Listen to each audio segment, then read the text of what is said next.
Hoy en nuestra entrevista nos acompaña una buena amiga del programa, Maricruz Arcos. Con ella queremos hablar de muchas cosas, pero sobre todo de cómo el cristiano está presente en distintos ámbitos públicos y justamente diseñando el futuro de Europa. Maricruz, bienvenida a Testigos Hoy. Muchas gracias, bien hallada, una alegría volver por el programa.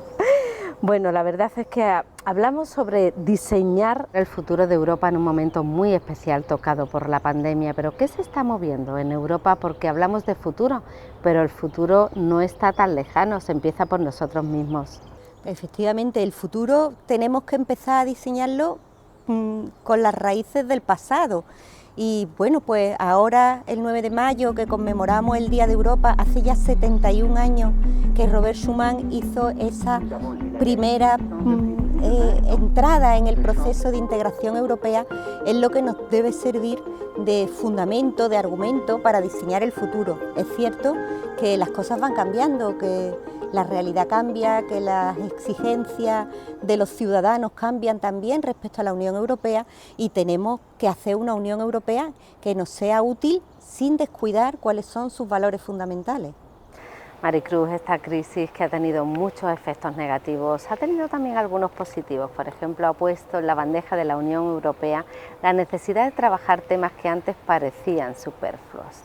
Efectivamente, Susana, en temas que antes parecían superfluos, como por ejemplo la Europa de la salud, pues nadie hablaba de la Europa de la salud es una competencia que estaba solamente en manos de los Estados, pero fíjate que no hay mal que por bien no venga y entonces esta situación de pandemia puso de manifiesto que es necesario trabajar juntos, que solamente juntos encontramos salida a esto. La presidenta de la Comisión Europea, Ursula von der Leyen, lo dice continuamente, el lema es más fuertes juntos, stronger together, porque efectivamente si miramos los primeros días de cuando surge la pandemia, aquello era una guerra de egoísmo entre los estados, cada uno intentando cerrar su ámbito de competencia y claro, imaginaros si nos ponemos a comprar EPIs o a comprar mascarillas o a comprar vacunas, cada uno por su cuenta, pues disparamos el mercado. Es mucho más eficaz que lo podamos hacer todos juntos y que la Unión Europea sea lo que nos sirva de paraguas para hacerlo juntos. Bueno, hay quien dice que Europa no es una meta sino un camino y lo hacemos entre todos y andando, pero es posible, de verdad. Yo soy una convencida del proceso de integración europea, entonces la verdad es que bueno, soy una convencida, pero también tengo una posición crítica muchas veces respecto a algunas actuaciones que hace la Unión Europea que no siempre me convencen, ¿no? Pero sí que es verdad que desde el propio Tratado de la Unión, nuestra Carta Constitucional, se define como un paso más. Este tratado es un paso más para la unión cada vez más estrecha entre los pueblos de Europa. Por lo tanto, siempre estamos dando un paso más. En palabras de Robert Schuman, Europa se hace paso a paso. Y Europa es un sistema político y el sistema político en una democracia como es el sistema político en el que se funda la Unión Europea, necesariamente tiene que partir de la soberanía popular. Somos los ciudadanos los que tenemos que decir qué es lo que necesitamos y en consecuencia qué es lo que nos va a resultar útil, qué es lo que nos va a resultar eficaz. Si no pensamos que la Unión Europea sea algo que nos resuelve nuestros problemas, pues claro, la crítica es esto nos cuesta mucho dinero, no vamos a compartir con los demás los que tenemos, pero tenemos que ver que esto va mucho más allá, que el principio de solidaridad que hay en la Unión Europea hay veces que nos cuesta, pero hay muchas que nos beneficia y salimos ganando todos o salimos perdiendo todos. En ese camino y construir juntos, no sé si se nos olvida el papel de nuestros jóvenes, cómo se están contemplando y para quién se está preparando la Unión Europea. Bueno, indudablemente los jóvenes tienen que estar presentes en el diseño del futuro porque estamos diseñando la casa para ellos, entonces no podrían estar al margen. De hecho, en la conferencia sobre el futuro de Europa, que es la que se convoca ahora para que la sociedad civil, digamos, que los ciudadanos digamos que es lo que queremos que haga Europa, hay una presencia importante de jóvenes. Está en el diseño de la conferencia, antes incluso había más, ahora parece que se ha recortado un poco, hay más presencia institucional, pero sigue habiendo una participación importante de jóvenes. De hecho, los fondos que nos van a sacar de la crisis estos fondos se denominan Next Generation, porque efectivamente no los vamos a gastar ahora, pero van a estar pagándose hasta 2050, con lo cual tenemos que implicar a los que van a pagar esos fondos para que nos permitan hacer el diseño de qué es lo que queremos que haga la Unión Europea. Pero no podemos descuidar algo, efectivamente los jóvenes son el futuro, eso es ley de vida, pero todavía queda mucha población en Europa, además de los jóvenes, que vamos a seguir viviendo y disfrutando la Unión Europea, si Dios quiere, muchos años. Por lo tanto, la opinión de los que no son teenagers, sino que ya somos un poquito más mayores, también tiene que estar presente.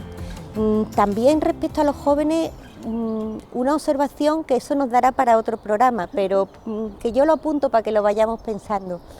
En Europa cada vez tenemos menos jóvenes y eso nos lo tenemos que plantear desde un punto de vista de solidaridad con el resto del mundo, desde un punto de vista de organización de nuestra propia sociedad. Nos hacen falta jóvenes. Bueno, si queremos seguir teniendo este estado del bienestar en el que vivimos y que efectivamente es el reflejo del modo de vida europeo. Bueno, en un principio se hablaba de las raíces de la Unión Europea, que han sido un proceso de integración en paz y en concordia entre pueblos, en principios muy dispares. Y tan dispares, y tan dispares. Cuando Robert Schuman, como ministro de Asuntos Exteriores, el 9 de mayo de 1950, hace esa invitación en primer lugar a Alemania, pero también a todos los países europeos que compartieran esos valores y esos principios a participar en esta aventura del proceso de integración europea, no se nos puede olvidar que hacía 5 años estaban lanzándose bombas, que toda la historia de Europa se había escrito a base de guerras franco-alemanes, es decir, era tenderle la mano al enemigo histórico. Casi todos los franceses tenían un pariente, un amigo, un vecino al que habían matado los alemanes, y casi todos los alemanes a algún pariente, amigo, vecino que habían matado a los franceses. Por lo tanto, era desde la diversidad conseguir esa unidad, y por eso el lema de la Unión Europea es unida en la diversidad. Y precisamente de esa diversidad es de lo que tenemos que sacar partido. Cada uno hace lo que mejor sabe hacer, es lo que se llama ahora el Smart Specialization o la especialización inteligente. Vamos a hacer cada uno lo que mejor nos sale y vamos a ponerlo en común, porque de esa manera nos beneficiamos todos. Bueno, y hablamos también de valores, los que se funda la Unión Europea, que están muy cercanos a lo que es la doctrina social de la Iglesia. Hablamos de dignidad humana, libertad, democracia, igualdad, Estado de Derecho y sobre todo respeto de los derechos humanos. Efectivamente, eso es lo único que, si en la Unión Europea en estos 70 años han cambiado muchas cosas. Lo único que no ha cambiado es que el fundamento de todo este proceso debe ser ese conjunto de valores, y el que no quiera respetar ese conjunto de valores no tiene sitio dentro de la Unión Europea, y eso se está poniendo de manifiesto cotidianamente. Es cierto que no son unos valores que se haya inventado la Unión Europea. Si miramos los valores, son los valores, como bien decía, de la doctrina social de la Iglesia. La implicación con el respeto de los derechos humanos va a ser algo, bueno, sistemático en la Unión Europea y sistemático en la doctrina social de la Iglesia. Por tanto, creo que debemos trabajar conjuntamente en el mantenimiento de estos valores y principios. Todo lo demás cambia el número de estados, cambia a qué se dedica la Unión Europea, cambian las instituciones, pero los valores y principios tenemos que dejarlos intangibles y que sigan siendo nuestra hoja de ruta. Maricruz, aunque las instituciones son y deben ser aconfesionales y no excluyentes, lo mismo que los Estados miembros, la presencia de cristianos en la sociedad civil europea es muy elevada. Efectivamente, es bastante elevada si miramos las estadísticas en la Unión Europea, no solamente católicos, pero también muchos católicos, y efectivamente la Unión Europea, a pesar de que Robert Schuman esté en proceso de beatificación, no es una institución confesional. Pero esto nos lleva a pensar que los cristianos no podemos quedarnos, ajenos a todo este proceso de construcción europea, porque tiene mucho que ver con nosotros y tenemos que estar presentes en ese proceso de construcción europea, en ese diseño del futuro de la Unión Europea, desde lo personal, en lo cotidiano, desde lo institucional, pero sobre todo en el trabajo diario. A mí me gusta mucho decir que se nos reconozca al partir el pan, que no sea una etiqueta lo que tengamos que tener, sino que en nuestra vida cotidiana seamos capaces de reflejar esos principios, esos valores tan importantes: dignidad humana, solidaridad, respeto de los derechos humanos. Todas estas cuestiones no podemos dejarlas pasar. Bueno, la Unión Europea es consciente de que si no responde a las expectativas de los ciudadanos terminará muriendo de desafección. Por eso ha iniciado todo un proceso de escuchar al ciudadano para diseñar el futuro de Europa. Pues sí, es cierto. La Unión Europea, como te decía antes, es una entidad política que si los ciudadanos, y tenemos algún ejemplo reciente, cuando un nutrido grupo de ciudadanos piensa que la Unión Europea no sirve para nada, pues terminan saliéndose de la Unión Europea, y si todos se salen de la Unión Europea, esto se muere. Si todos pensamos que esto cuesta muy caro, no cuesta muy caro, cuando queráis también vemos las cuentas de la Unión Europea, no cuesta muy caro, pero si todos pensamos que es inútil, pues un euro que nos gastemos en ello es tirarlo. Y entonces empieza todo un proceso muchas veces fundado en noticias falsas, ese término que se ha puesto de moda, el fake news, ¿no? Pues empieza todo ese que llega a los ciudadanos a hacer pensar que esto no sirve para nada, que para qué queremos esto. Y a partir de ahí la nueva Comisión Europea, la última que ganó las elecciones, pues plantea que hay unas líneas estratégicas de desarrollo de la Unión Europea, pero que a partir de esas líneas estratégicas lo que tiene que hacer es preguntarle a los ciudadanos qué es lo que queremos de la Unión Europea. Y ahí, en esa conferencia sobre el futuro de Europa, que va a trabajar hasta la primavera de 2022, que se inaugura el 9 de mayo del 21, pensaba inaugurarse el año pasado, pero la pandemia nos cogió por medio, pero ahí es donde digo que tenemos que estar presentes la sociedad civil, y los cristianos, que no se nos olvide, también somos sociedad civil.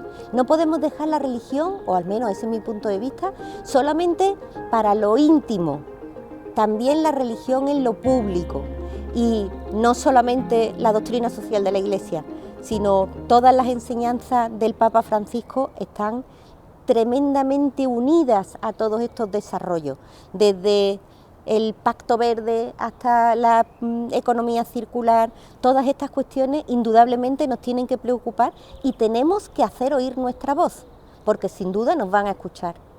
Maricruz, con eso nos quedamos. Hay que trabajar la Unión Europea todos los días, día a día. Pero ¿cómo terminamos esta entrevista?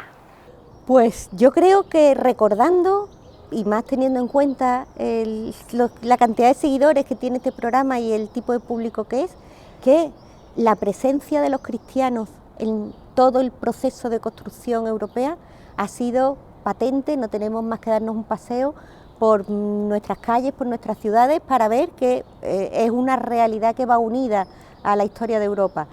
Que estemos también presentes en el futuro de Europa, que no tengamos complejos, que no tengamos que pensar que bueno, nos tenemos que dejar esto solamente para casa, solamente para ir a misa el domingo, y porque si no terminarán desapareciendo todos estos principios y valores, incluso de la Unión Europea, y entonces ya dejará de interesarnos. Así que no dejemos morir a la Unión Europea y seamos conscientes de que al partir el pan en lo cotidiano se nos debe reconocer construyendo Europa, a todos estos movimientos cristianos como sociedad civil y también desde lo personal. Muchísimas gracias, Maricruz. Espero que nos veamos muy pronto. Muy pronto, cuando queráis.